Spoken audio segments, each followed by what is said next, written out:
ৰাতিপুৱাই মোৰ এটা পাৰ্চেল আহিলে আচলতে পাৰ্চেলটো মোৰ নাছিলে খুৰী আৰু মাৰ আছিলে দুটা সাইড বেগ অৰ্ডাৰ দিছিলে এফালে অলপ সময় ৰওতে তেনেকুৱাতে কলেজৰ পৰা ফোন আহিলে যে আজি কলেজত এডমিশন লোৱা লাষ্ট ডেট এফালে মা মই বা গলো তিনিজনী আমি প্ৰথমতে গলো বেংকলে কিন্তু বেংকত বহুত সময় ৰলো যেহেতু মোৰ 18 years হোৱাই নাছিলে তাতে অলপ সময় ৰলো আৰু তাৰ পৰা আমি লৰালৰিকৈ উলাই কলেজলৈ গলো কিন্তু কলেজত একোৱে ভিডিও কৰা নহলে তাৰ পৰা উলাই আমি আকৌ ইউনিফৰ্ম সিলাবলৈ দিলো কিন্তু তাত বহুত বেছি সময় ৰবলগীয়া হল কাৰণ তাত এজন মানুহ নাছিলে আৰু তাত মোৰ ইমানেই বেছি মাথা বিখালে সেইকাৰণে মই চশমাখন পিন্ধি লবলগীয়া হল আৰু তাৰ পৰা উলাই আমি আকৌ মোৰ কেইটামান বস্তু কিনিলো সেইকিটা কিনিয়ে ঘৰলৈ আহিলো যেহেতু ৰাতিপুৱাই গৈছিলো একো খাইও যোৱা নাছিলো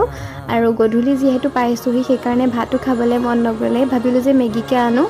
আৰু মেগীও আসলতে ইমান আইটেম দি বনাবলৈ মন যোৱা নাছিলে নৰমালকৈ বইল কৰি বনালো আৰু যদি ভিডিওটো চাই ভাল পায় তেন্তে সাবস্ক্ৰাইবটো কৰি দিব নেক্সট আকৌ মিনি ব্লগত লগ পাম বাই